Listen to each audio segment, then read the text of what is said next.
Hola, muy buenos días a todos los hermanos de la fe de la Iglesia Renacer Evangelista Internacional.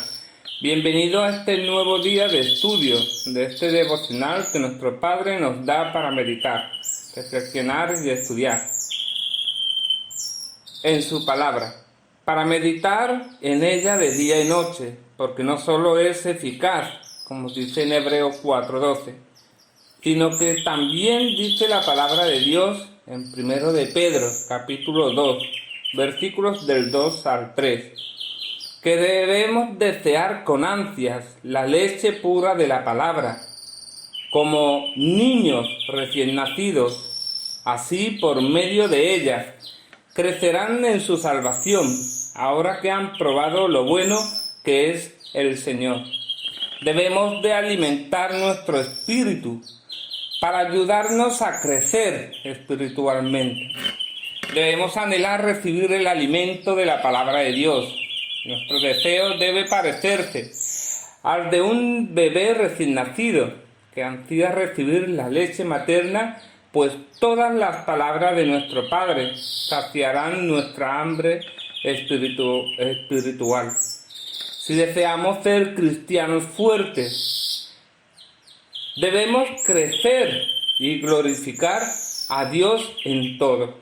Debemos alimentarnos cada día con su palabra y pedirle que nos ayude a reflejarnos más en Él.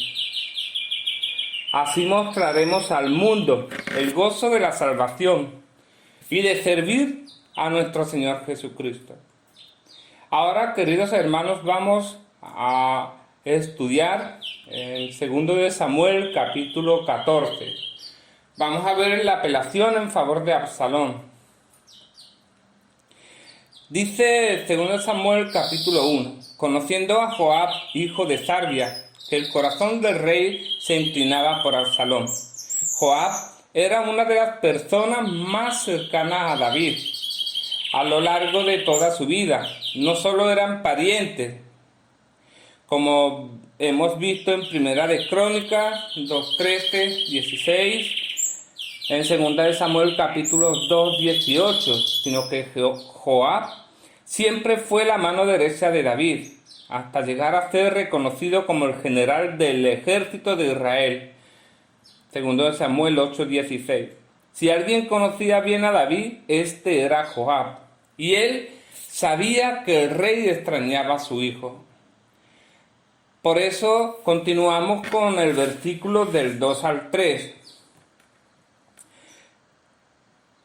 Dice que envió Joab a Tecoa y tomó de allá una mujer astuta y le dijo: yo te ruego que finjas estar de duelo y te vistas ropas de luto y no te unjas con óleo,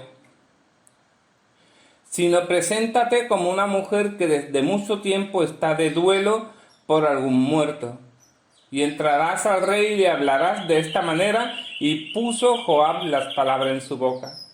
Absalón se encontraba exiliado, como vimos en el capítulo anterior, en 2 de Samuel capítulo 13.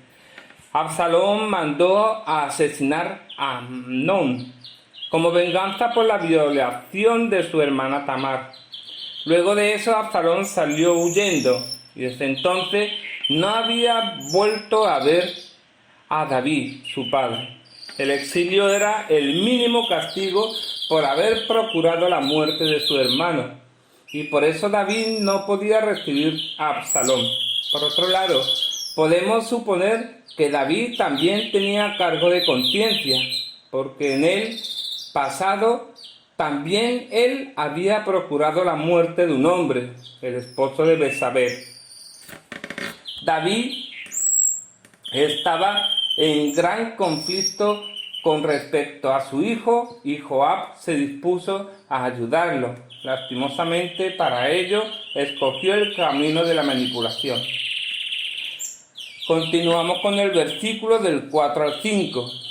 Entró pues aquella mujer de Tecoa al rey, postrándose en tierra sobre su rostro, hizo reverencia y dijo: socorro, oh rey. El rey le dijo: ¿qué tienes?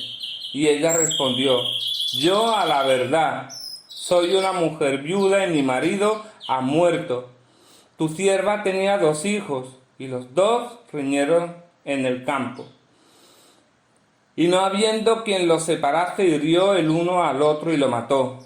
Y he aquí toda la familia se ha levantado contra tu sierva, diciendo: entregar que mató a su hermano para que le hagamos morir por la vida de su hermano a quien él mató. Y matemos también al heredero. Así apagará el ascua que me ha quedado, no dejando a mi marido nombre ni reliquia sobre la tierra. Entonces el rey dijo a la mujer: vete a tu casa y yo daré órdenes con respecto a ti.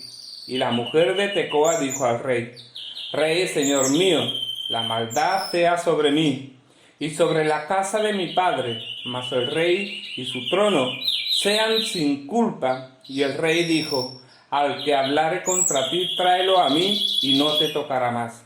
Dijo ella entonces: te ruego, oh rey, que te acuerdes de Jehová tu Dios, para que el vengador de la sangre no aumente el daño y no destruya a mi hijo.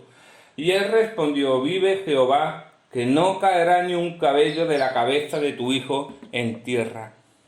Es probable que Joab se inspiró en el ejemplo del profeta Natán, en 2 de Samuel, capítulo 12, del 1 al 14, cuyo mensaje tuvo un gran impacto en David. El plan de Joab era presentar a través de la mujer de Tecoa una historia similar a la que estaban viviendo David y mover así su corazón. Continuamos con Samuel, del 2 Samuel 14, del 12 al 17. Vamos a ver cuando la mujer tenía a David en la posición de misericordia que procuraba, ella dio vuelta al argumento, apuntando al caso del rey mismo. Vamos a leer del 12 al 17. Y la mujer dijo: te ruego que permitas que tu sierva hable una palabra a mi señor el rey.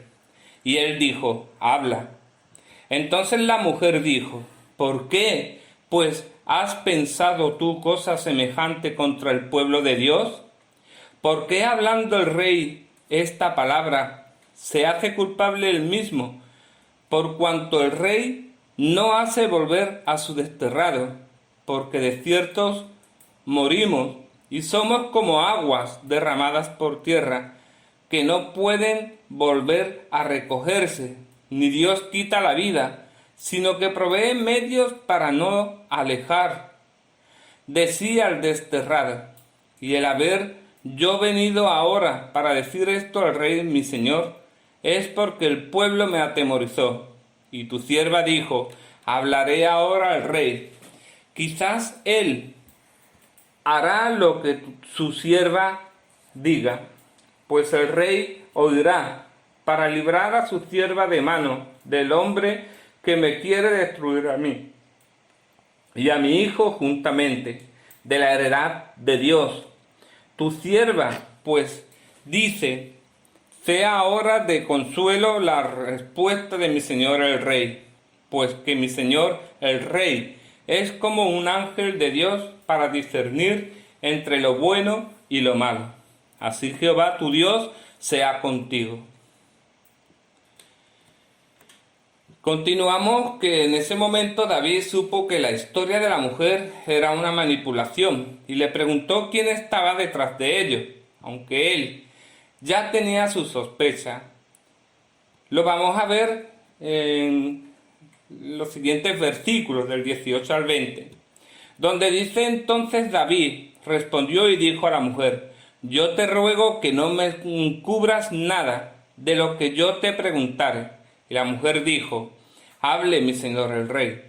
Y el rey dijo: ¿no anda la mano de Joab contigo en todas estas cosas? La mujer respondió y dijo: vive tu alma, rey señor mío, que no hay que apartarse a la derecha ni a la izquierda de todo lo que mi señor el rey ha hablado. Porque tu siervo Joab, él me mandó y él puso en boca de tu sierva todas estas palabras para mudar el aspecto de las cosas. Joab, tu siervo, ha hecho esto, pero mi señor es sabio, conforme a la sabiduría de un ángel de Dios, para conocer lo que hay en la tierra. Entonces vemos cómo Joab estaba presente y a él se dirigió David directamente para decirle cuál era su decisión con respecto a Absalón. Y dice el versículo 21, entonces el rey dijo a Joab, he aquí, yo hago esto, ve y haz volver al joven Absalón. Y Joab se postró en tierra sobre su rostro e hizo reverencia. Y después que bendijo al rey, dijo, hoy ha entendido tu siervo que he hallado gracia en tus ojos, rey, señor mío, pues ha hecho el rey lo que su siervo ha dicho. Dice que aunque el rey David autorizó que Absalón regresara a Jerusalén, no le dio permiso de presentarse ante el rey. Y lo vemos en el versículo 23 y 24, donde dice que se levantó luego Joab y fue a Jesús y trajo a Absalón a Jerusalén. Mas el rey dijo, váyase a su casa y no vea mi rostro. Y volvió Absalón a su casa y no vio el rostro del rey. David trató de hacer justicia, pero la hizo a medias. También mostró misericordia a medias. Las consecuencias de esto se dejarán ver más adelante. Vamos, dice la palabra que hace una pausa en la narrativa para informarnos ciertos detalles personales y familiares de Absalón. Y vemos el versículo 25 a 27, donde nos hace referencia de ello. Y no había en todo Israel ninguno tan alabado por su hermosura como Absalón. Desde la planta de su pie hasta su coronilla no había en él defecto. Cuando se cortaba el cabello, lo cual hacía al fin de cada año, pues le causaba molestia y por eso se lo cortaba. Pesaba el cabello de su cabeza 200 siclos de peso real. Y le nacieron a Absalón 3 hijos y una hija, que se llamó Tamar, la cual era mujer de hermoso semblante. No es muy común que la palabra se enfoque en la palabra, aunque ya hemos visto anteriormente esto mismo, de que se enfoque la apariencia física, pero aquí lo hace porque en eso se fija la gente. El texto dice que Absalón era alabado por el pueblo y precisamente por su belleza, su bella apariencia. El énfasis en lo externo contrasta con la perspectiva que hace Dios, quien se enfoca en el interior de las personas, cuando mira su corazón y no su físico. Como dice en 1 Samuel, hemos visto en 1 Samuel 16:7, donde Jehová respondió a Samuel, no mires a su parecer ni a lo grande de su estatura, porque yo lo desecho. Porque Jehová no mira lo que mira el hombre, pues el hombre mira lo que está delante de sus ojos, pero Jehová mira el corazón.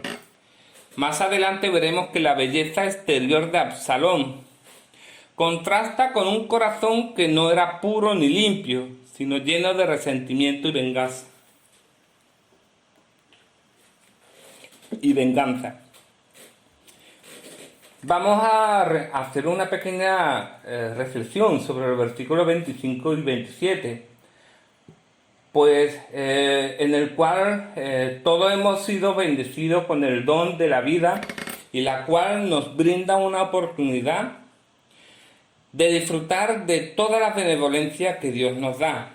Este don ha sido otorgado por Dios y su deseo es que lo aprovechemos al máximo. Lamentablemente no debemos olvidar que las injusticias de este mundo y el pecado pueden arruinarnos la vida que Dios desea para cada uno de nosotros.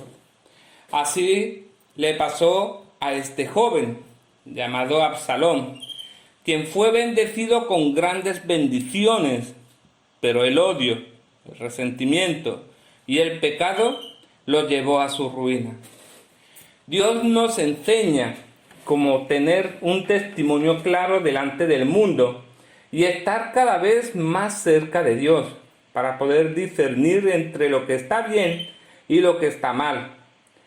Dios anima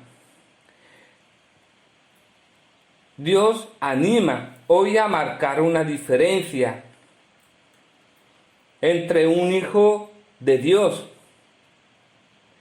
Primero vamos a ver, hemos visto cómo en este capítulo Joab hace que Absalón regrese por medio del engaño hacia el rey David y nos da un testimonio claro de cómo era este rey. Nos enseña que Dios nos ayuda a discernir. Dios es verdad y Dios nos protege. Dios nos guía y nos ayuda. Lo que más me impacta es ver cómo Joab usa a una mujer para engañar al rey David y hablan mentiras hacia él. Pero me llamó mucho la atención que David pudo discernir y darse cuenta que le estaba engañando. Por otro lado, también hemos visto el buen testimonio que él tenía frente a los demás y sabía que él era sabio y que Dios estaba con el rey David. Por eso en el Salmo 111:10 dice: el principio de la sabiduría es el temor de Jehová. Buen entendimiento tienen todos los que practican sus mandamientos. Su loor permanece para siempre. Y es entender que esa sabiduría viene de Dios, por ser obedientes a Él y a su palabra. Y sobre todo guardar y vivir sus mandamientos. Finalmente Joab va por Absalón, pero ya el rey no quiere verle. Dios nos enseña a vivir para Él, a obedecerle, guardando y practicando sus mandamientos, entre ellos la mentira, el engaño. Cuando esto sucede, podremos discernir entre las cosas que son de Dios y las que no. En este caso, como David, podremos saber cuando alguien nos engaña o sabremos cómo actuar en cada caso.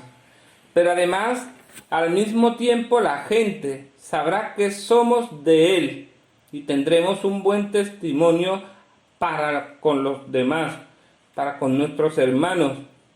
Recuerda que por temerle a Dios, Él nos dará de su sabiduría. Entonces te animo a preguntarte si tienes ese testimonio vivo y agradable para Dios frente a los que te conocen.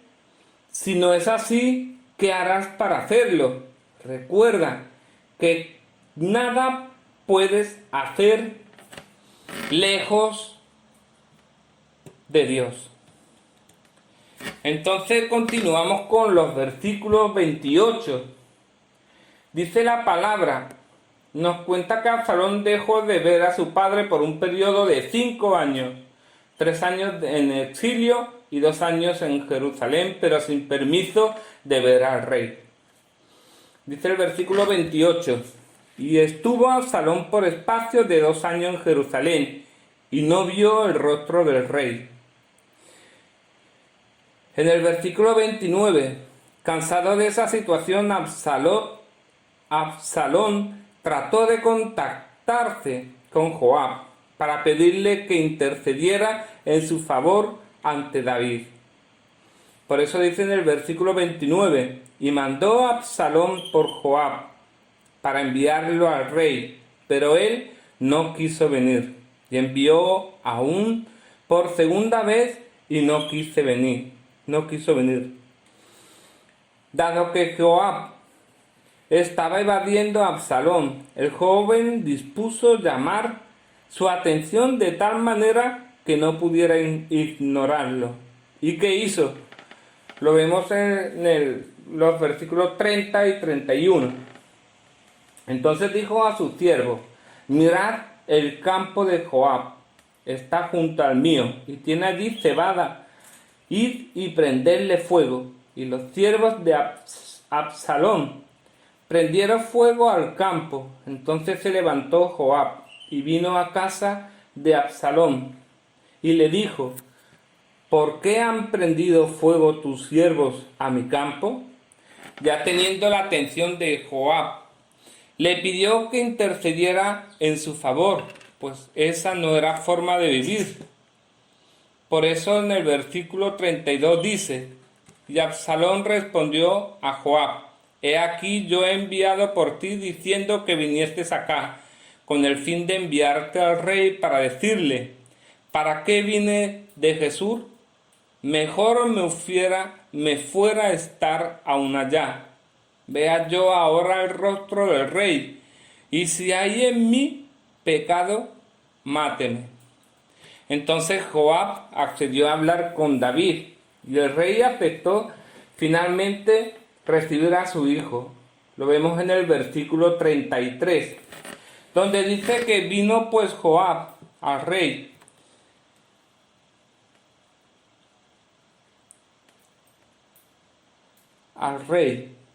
y se lo hizo saber. Entonces llamó a Absalón, el cual vino al rey, e inclinó su rostro a tierra delante del rey, y el rey besó a Absalón. A primera vista podríamos llegar a creer que la reconciliación entre Absalón y David marcaría un nuevo inicio para la familia del rey. Pero como descubriremos en los próximos capítulos, las cosas se complicarían aún más, porque la sanidad no fue completa, porque el perdón no fue completo. Aquí en este capítulo, y como resumen, vemos cómo Joab sobornó a una viuda de Tecoa para que influyera en el corazón del rey y él permitiera que Absalón regresara a casa. Luego le trajo a Jerusalén y fue presentado ante el rey. Joab se había criado en la vecindad de Tecoa y quizás había conocido a esta mujer desde mucho tiempo atrás. Sea como fuere, logró que ella influyera sobre los sentimientos de David, contándole una triste historia. Ahora, así como David había empleado el engaño, ahora esta viuda le estaba engañando a él. Aquí vemos que David otorgó a aquel hijo imaginario de la viuda un perdón total. Y entonces ella aplicó el incidente a David y a Absalón. La viuda de Tecoa estaba poniendo a David en el lugar de sus demandantes imaginarios, lo que sus demandantes podrían hacerle a su hijo, que quedaba su único heredero, lo que David estaba haciendo al pueblo de Dios, al castigar a Absalón por el crimen que había cometido por enojo y deseando hacer justicia por lo que se había hecho a su hermana Tamar. Ella estaba representando al pueblo de Israel como una madre viuda.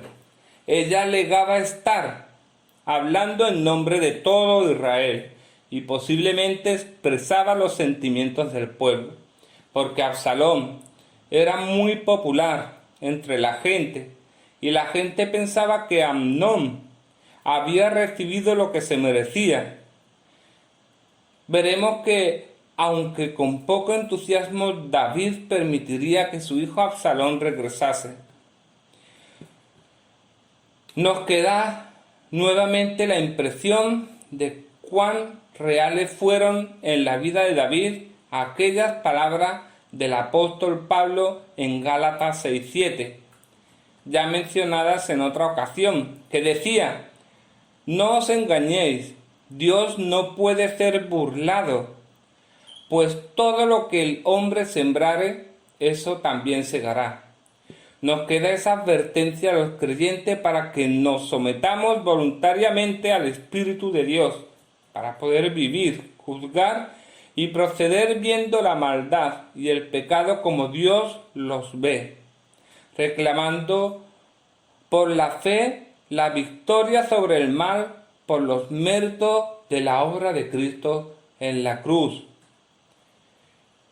por el derramamiento de su sangre y por el poder de su resurrección.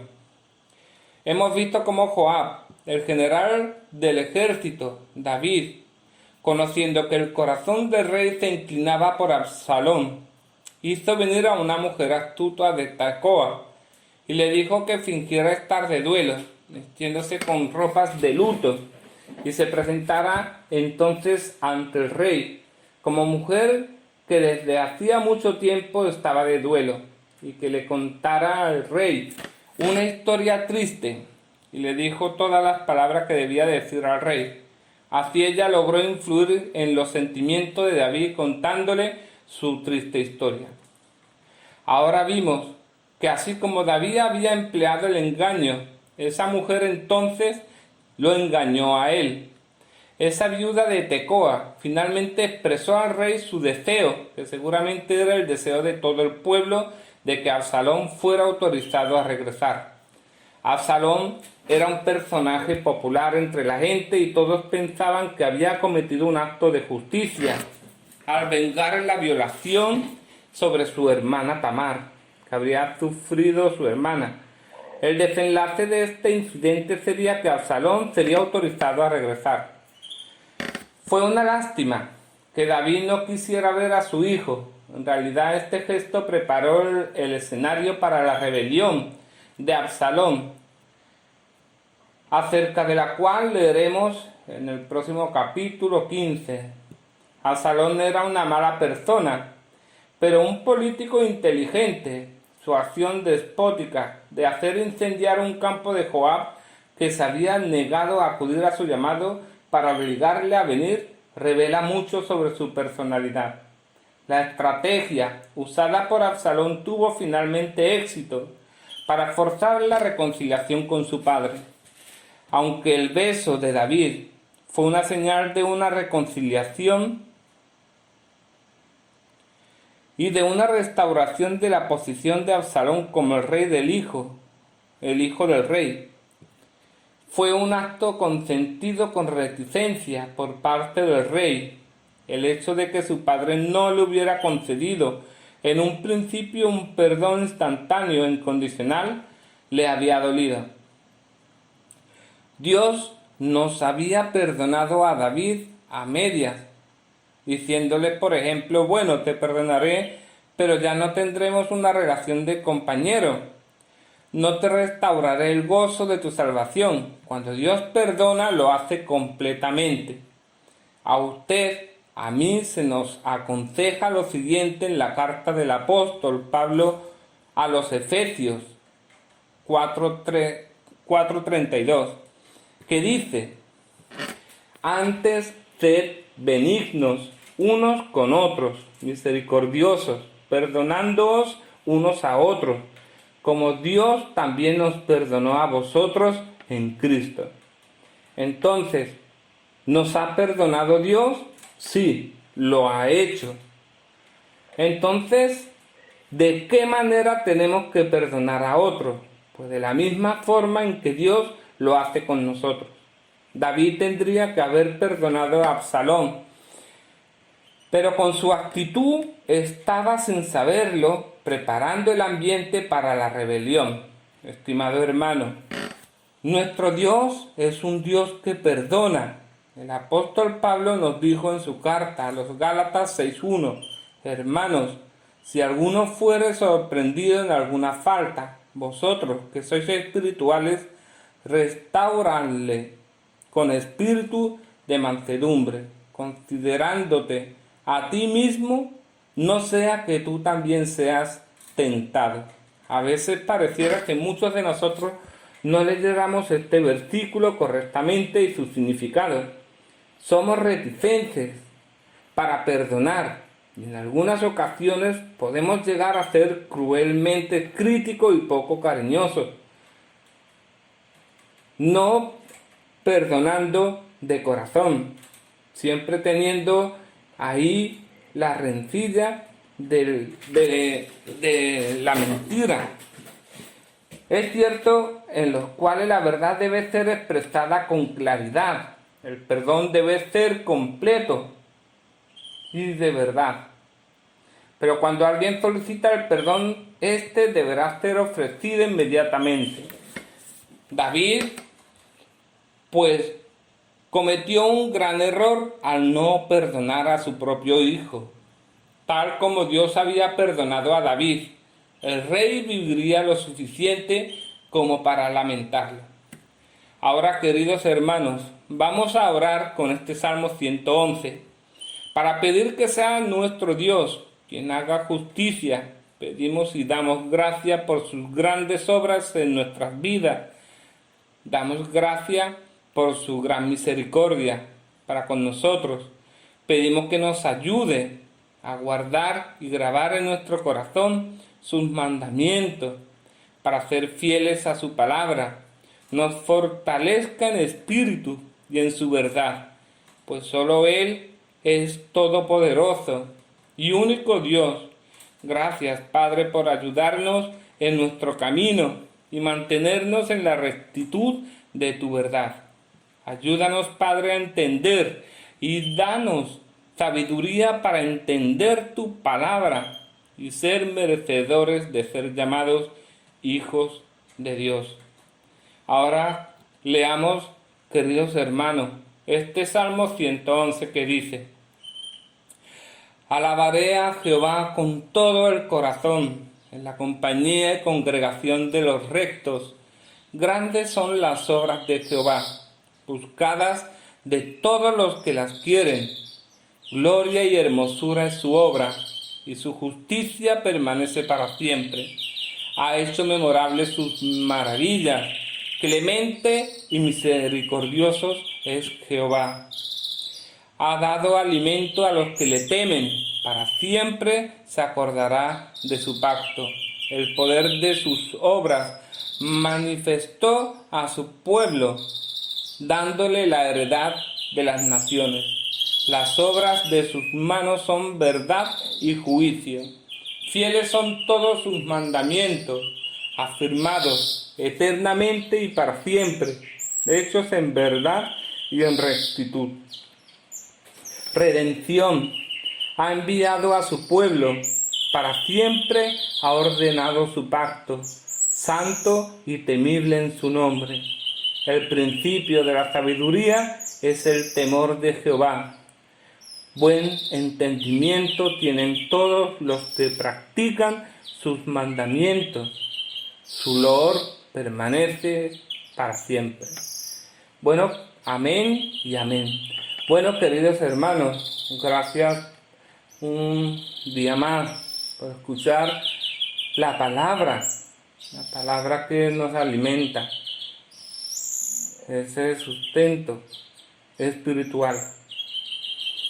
Sin nada más, queridos hermanos, que tengan todos un buen día y que tengan todos una buena semana. Por todo ello, damos gracias a nuestro Señor Jesucristo. Amén y amén. Dios les bendiga.